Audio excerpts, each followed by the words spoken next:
Okay mga excuse me. Okay mga kababayan, magandang araw po sa inyo lahat. Ito mga kababayan, pag-usapan po natin itong gagawing rally ng Iglesia ni Cristo. Alam nyo ba na meron akong nakita sa Facebook ng mga post ng mga DDS vlogger. Katulad nga nila sino yun? Bilat ba yun? Kati Bilat? Sino nga yun? Binag yan. Kati Binag. Katulad nila Kati Binag at saka yung iba pa ng mga DDS vlogger na certified talaga ng mga DDS, mga kababayan. Ang kanilang mga post, mga kababayan, ay tungkol nga dito sa gagawing rally ng Iglesia ni Cristo sa January 13. Ngayon mga kababayan, nagtataka lang naman ako dito at siguro nagtatanong na rin sa Iglesia ni Cristo. Nagpahayag kasi kayo na huwag kayong gagamitin ng inyong iglesia at higit sa lahat huwag gagamitin ng inyong mga gagawing rally na mga iilan na pansarili lang ang interest. Diba? Yan ang payag nyo. Kaya lang ang tanong ko dito mga kababayan,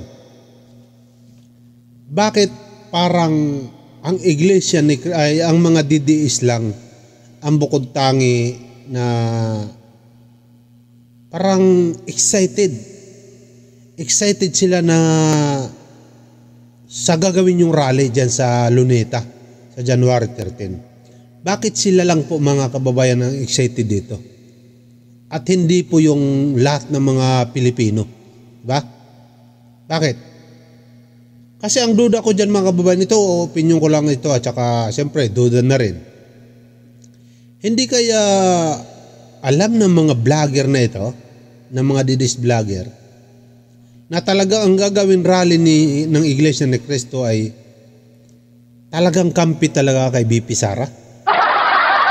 Hindi kaya? Mga kababayan, tama ba? Kayo sir, mga nasa Iglesia ni Cristo. Hindi kaya alam na alam at ang niluloko nyo dito,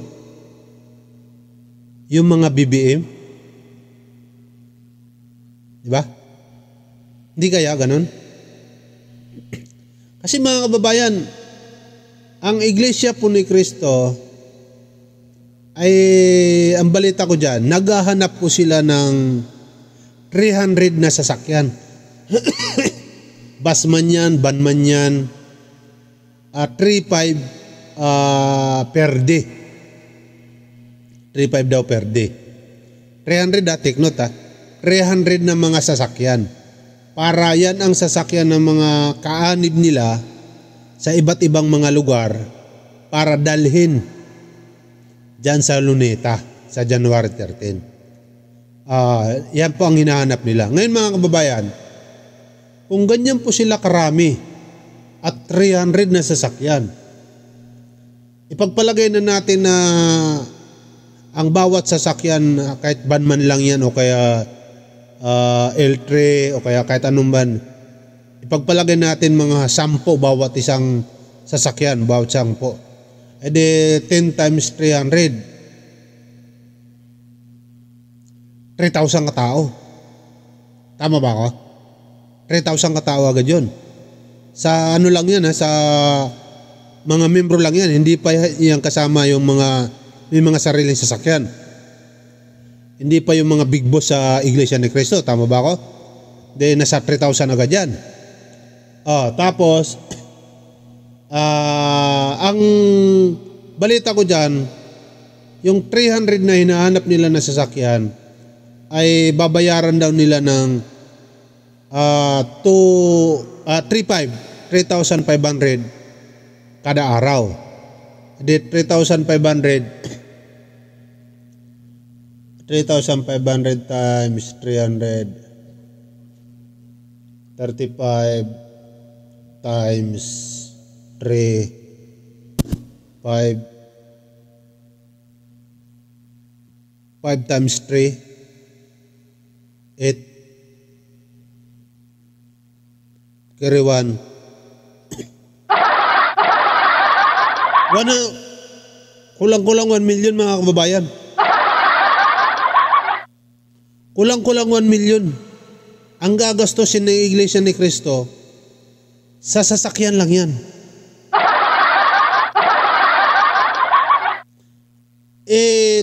Mga 2 araw daw yon. 2 araw daw gaganapin yan. Paano yung mga kaanib pa? Paano yung mga membro? Di ba? Paano kung sabihin ng Iglesia ni Cristo, o sumama kayo dito sa amin. Kami ang bahala sa pagkain nyo, may dala pa kayo. Kasi ganito naman huwag kayo masasaktan na Iglesia ni Cristo, pero ito naman talaga nangyayari dahil may kapitbahay ako na Iglesia ni Cristo. At ako mismo, personally, ay 2 beses na ako nakasama sa pagsamba ng Iglesia ni Cristo. Nakita nila ako dyan sa basta hindi ko na sasabihin ng lugar. Inaya nila ako magsamba. Tapos hanggang sa dumating ang araw na medyo busy na ako. Tapos may kapitbahay uli ako na inaaya nila ako.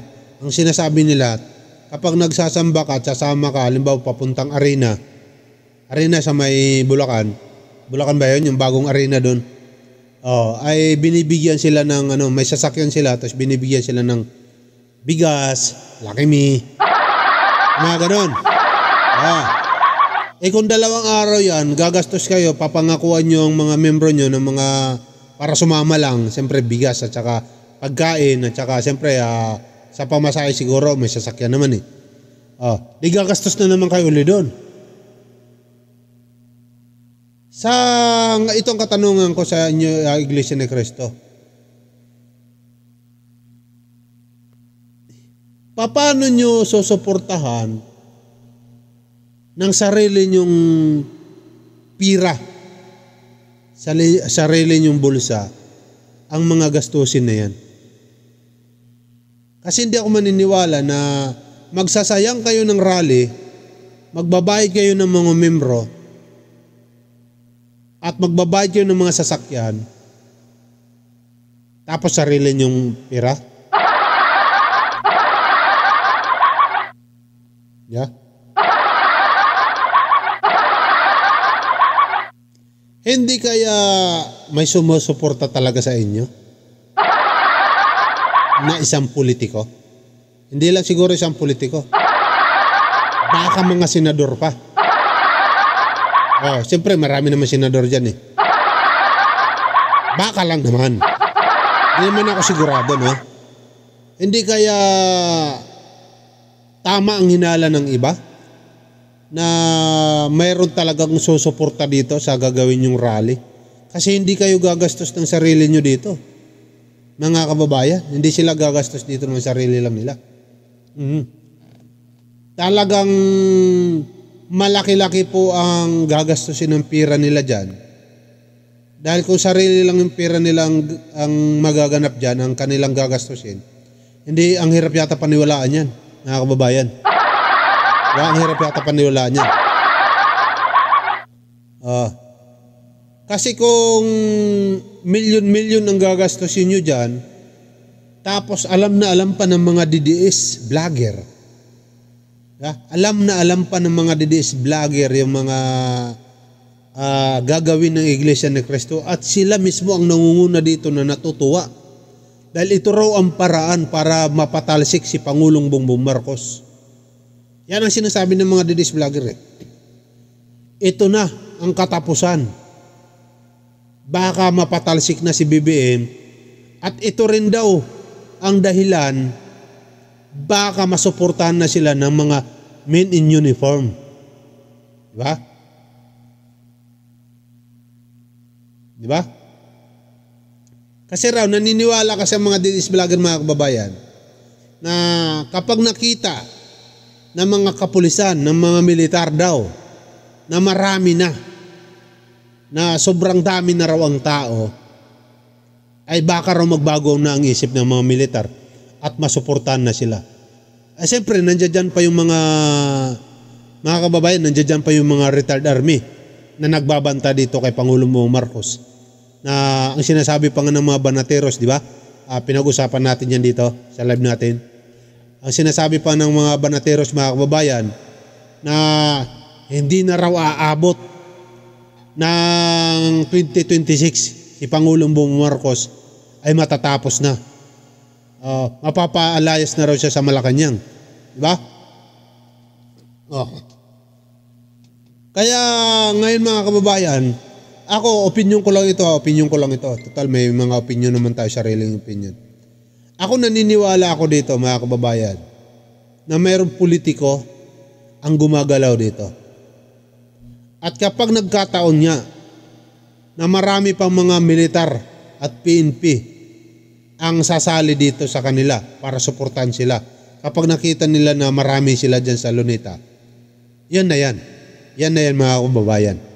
Kaya tama lang talaga ang ginawa ni Pangulong Bongbong Marcos na alisin sa National Security Council ang mga Duterte, pati yung kanilang mga kaalyado dyan. Kasi pinaka-importante po ito para makarating agad-agad ang mga banta kung mayroon man kay Pangulong Bongbong Marcos para maaksyonan. Pero wag lang tayo magsisihan ng Iglesia ni Cristo. Kasi may kumakalat ngayon na sakit. Parang virus yata. Hindi ko alam kung totoo yan. Pero kung totoo man yan, na may virus nga at nakarating dito sa Pilipinas, tapos nagsama-sama kayo dyan, walang sisihan. Baka ibilanggo kayo lahat yan. Wala sa inyo makakalabas para hindi kayo makahawa. Diba? Hindi naman kayo bibilanggo na literal na ibibilanggo. Doon lang kayo sa pinaka-site na hindi na kayo makakalabas pa. Hanggat hindi kayo gumagaling. Wag naman sana. Sana hindi totoo yung virus na yan. Kasi pag nagkataon na totoo ang virus na yan, tinitiyak ko po sa inyo, kayo po na sasama dyan sa rally ng Iglesia ni Cristo, maka-quarantine po kayo lahat dyan. Hindi po kayo makakalabas lahat dyan. Siyempre, tama lang naman ang gagawin ng gobyerno kung sakasakali. Tama lang naman. Kayo lang. Kasi kung may virus, tapos nagsama-sama kayo dyan, kayo lahat, para hindi kayo makahawa, walang sisihan kung lahat kayo quarantine. Para lang naman yan, para sa kabutihan ng lahat, para sa Pilipinas natin, diba? Para hindi makahawa yung mga virus na yan. Diba? Abangan na lang natin kung anong gagawin ni Pangulong Bongbong Marcos dito. Kasi ako naniniwala talaga ako na kaduda-duda ito mga kilos ng Iglesia ng Cristo at saka ng mga DDS. Abangan na lang natin yan. Salamat. See you next vlog natin.